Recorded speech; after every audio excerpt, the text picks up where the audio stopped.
का कार्यकाल होगा, अगर जनता के बीच में जाएगी तो पोल खुल जाएगी, इस तरह से नहीं गए थे ना, गोविंद सिंह डोटासरा जी से पूछी ना, जनता के बीच में गए थे। ज्यादा पुराना मामला नहीं है कि गोविंद सिंह डोटासरा जी अपनी काबिलियत से नहीं बने हैं प्रदेश अध्यक्ष।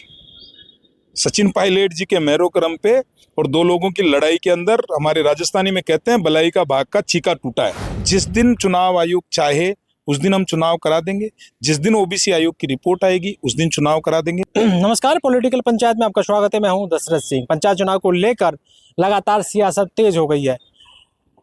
कांग्रेस कह रही है कि हम हाईकोर्ट जाएंगे और इसी को लेकर हमारे साथ इस पूरे मुद्दे पर बातचीत करने के लिए बीजेपी के प्रदेश प्रवक्ता मदन प्रजापत जी हैं, उनसे बातचीत करेंगे।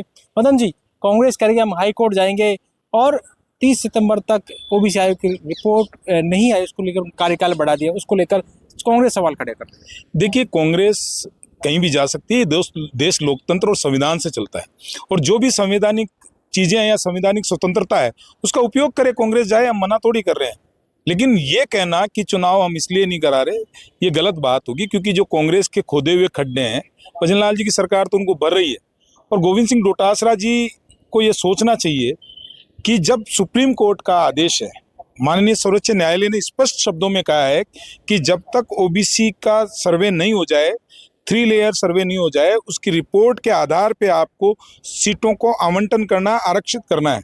हम तो माननीय सर्वोच्च न्यायालय की आदेश की पालना कर रहे हैं क्योंकि भारतीय जनता पार्टी संविधान और संवैधानिक संस्थाओं में विश्वास रखती है। वो अलग विषय है कि कांग्रेस नहीं रखती है, तो उनका यही है। और समस्या चुनाव पंचायत चुनाव से ज्यादा इनको ओबीसी से है कि ओबीसी को अगर अधिकार मिल जाएगा, उसकी जो राजनीतिक भागीदारी बढ़ जाएगी, तो उसमें गोविंद सिंह डोटासरा, क्योंकि कांग्रेस का इतिहास गवाह है कि ये लोग ओबीसी का जब आरक्षण लागू हुआ था 1992 में, मंडल कमीशन लागू हुआ था, तब भी कांग्रेस ने विरोध किया था। अब विषय अलग है कि ये थोड़ा सा विषय से पलटते हैं, समय के साथ सत्ता की प्राप्ति के लिए अलग अलग अपने विचारों में परिवर्तन लाते रहते हैं। ये लगातार कह रहे हैं कि जानबूझकर नहीं करवाना चाहते, 2.5 साल का कार्यकाल होगा, अगर जनता के बीच में जाएगी तो पोल खुल जाएगी, इस तरह से नहीं गए थे ना, गोविंद सिंह डोटासरा जी से पूछी ना, जनता के बीच में गए थे। ज्यादा पुराना मामला नहीं है। 36 पंचायत राज के जो चुनाव हुए थे जिला पंचायत समिति के सदस्यों के, उनमें से 27 भारतीय जनता पार्टी जीती थी।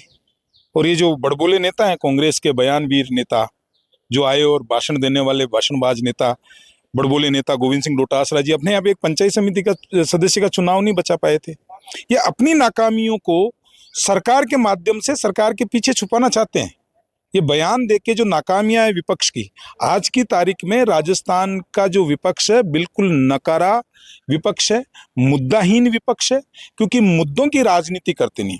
और इसका सीधा सीधा उदाहरण ये है कि जब सदन चल रहा था, ज्यादा टाइम थोड़ी हुआ, विधानसभा का सत्र चल रहा था, हमने कहा था आइए चर्चा करिए, लगाते आप सदन में पत्र, चर्चा करते, लोगों के बीच में बात जाती, लेकिन सदन में चर्चा करते नहीं है। आरोप लगाना है तो सड़क पे लगाएंगे, सदन में चर्चा करेंगे नहीं, और सदन में जब चर्चा होगी तो भाग जाएंगे पीठ दिखा के। और यहाँ पे क्योंकि मीडिया ट्रायल के अंदर कुछ भी कह दो, आप मीडिया के माइक लगते हैं, बोलना है। ये बोलना भी बीजेपी के लिए नहीं बोल रहे हैं, ना सरकार के लिए बोल रहे हैं। कांग्रेस की स्थिति है कि अपने यहाँ पे राजनीतिक अस्तित्व बचाने की का वर्चस्व की लड़ाई चल रही है। तो उसमें कभी अशोक गहलोत जी बयान देते हैं, अभी 3 दिन पहले अशोक गहलोत जी ने बयान दिया था। अब लगा कि यार अशोक गहलोत जी के ऊपर हाँ, मैं बता रहा हूँ सबका ही, अशोक गहलोत जी का बयान चल गया तो गोविंद सिंह डोटासरा जी देंगे।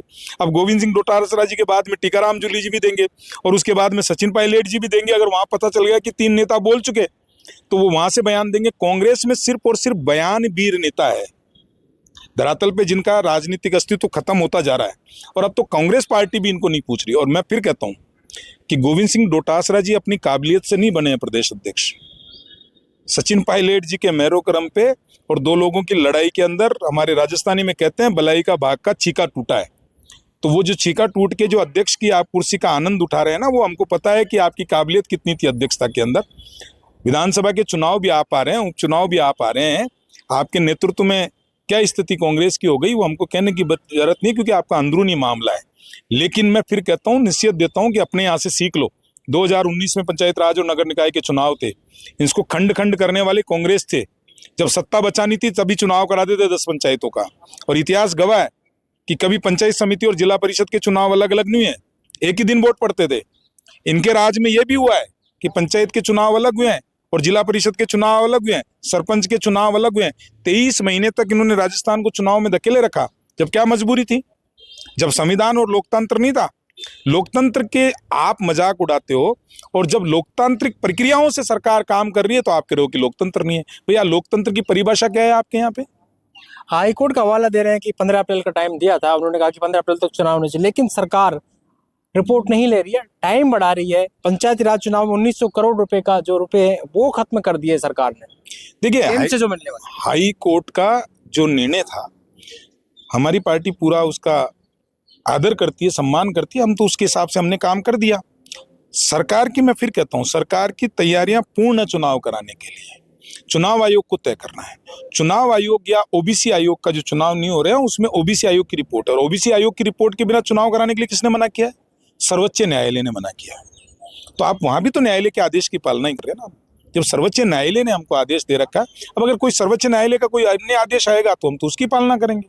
तो हम तो न्यायालय के आदेश की पालना ही कर रहे हैं, क्योंकि हम लोकतांत्रिक संस्थाओं में अगर कोई विश्वास रखता है तो भारतीय जनता पार्टी रखती है। हम कांग्रेस नहीं है कि कुर्सी बचाने के लिए 23 महीने तक चुनाव करें। ये तो कांग्रेस में देखना चाहिए, अपनी गरीबान के अंदर झांकना चाहिए। गोविंद सिंह डोटासरा जी को झांकेंगे तो शर्म से आंखें पूरे के पूरे शर्मसार हो जाएंगे वो।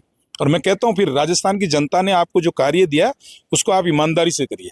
आपको 2018 में सरकार का काम दिया था, जनता के जन कल्याण के लिए काम दिया था, आपने वो नहीं किया। अब विपक्ष की भूमिका में बिठाया तो विपक्ष का काम तो कम से कम ईमानदारी से करो, उसको तो झूठ के माध्यम से मत चलाओ, भ्रम की दुकान मत फैलाओ। आप आइए ना, मैं सुन रहा था, अभी देख रहा था, वो कह रहे सिलेंडर 3000 का मिल रहा है। ये वैसे पैनिक, जनता को पैनिक, सत्ता हासिल करो भाई, जनता का मन जीत के, जनता के बीच में रह के सत्ता हासिल करो।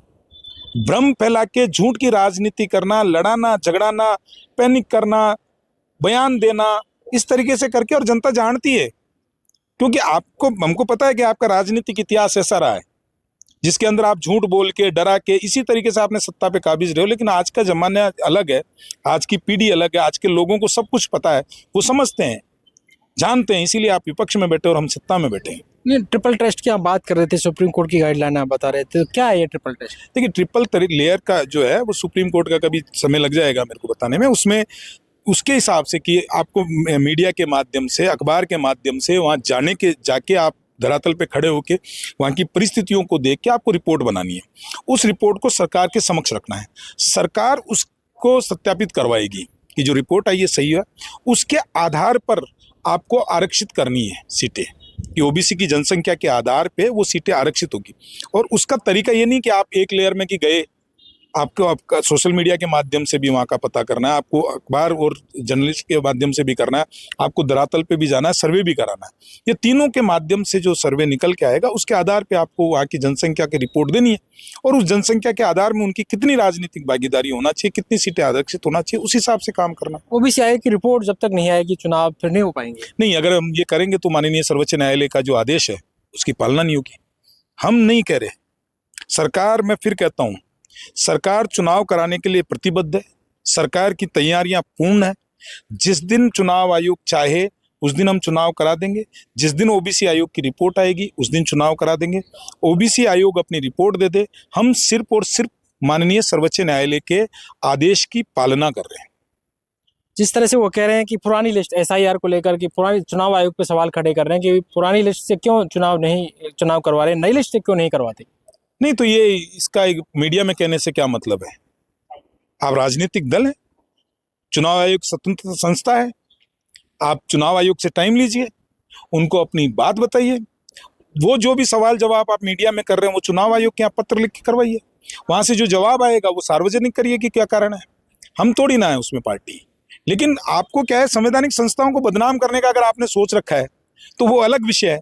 क्योंकि मैं कह रहा हूं ना, देश में प्रधानमंत्री नरेंद्र मोदी जी और राजस्थान में मुख्यमंत्री भजनलाल शर्मा जी ने मुद्दे नहीं छोड़े, और जब मुद्दों का अभाव होता है तो इस तरीके की अनगल बातें जो होती है वो होती है, जो सबको पता है कि मुद्दा है तो बनाइए।